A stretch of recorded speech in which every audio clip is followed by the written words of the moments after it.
আসসালামু আলাইকুম। মুস্তাফিজ ইস্যু নিয়ে চলমান উত্তেজনার মধ্যেই এবার আলোচনায় এসেছে মুস্তাফিজুর রহমানের একটি লাইভ বক্তব্য।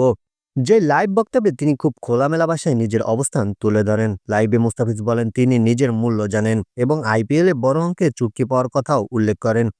তিনি বলেন টাকা গুরুত্বপূর্ণ হলেও দেশের মর্যাদা আরো বড়।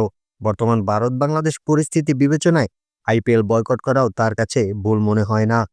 লাইভে তিনি আরো বলেন যখন তাকে আইপিএল থেকে বাদ দেওয়া হলো তখন যাকে তিনি সবচেয়ে বেশি শ্রদ্ধা করতেন তামিম ইকবাল তার কাছ থেকে কোনো সমর্থনমূলক বক্তব্য পাননি। কিন্তু যখন আইপিএল ও টি-20 বিশ্বকাপ বয়কটের কথা আসে তখন সেই ব্যক্তি ভিন্ন অবস্থান নেন। এই বক্তব্যে তিনি প্রশ্ন তোলেন এমন আচরণকে কি নামে ডাকা উচিত?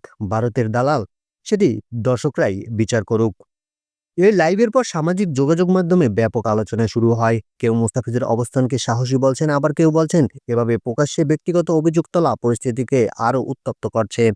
সব মিলিয়ে মুস্তাফিজ ইস্যু এখন আর শুধু ক্রিকেটে সীমাবদ্ধ নয়, এটি পরিণত হয়েছে মর্যাদা, দেশপ্রেম, অবস্থান আর নৈতিকতার বড় বিতর্কে। এখন প্রশ্ন একটাই, আপনি কি মনে করেন এই পরিস্থিতিতে ক্রিকেটারদের কিভাবে কথা বলা উচিত? কমেন্টে আপনার মতামত জানান।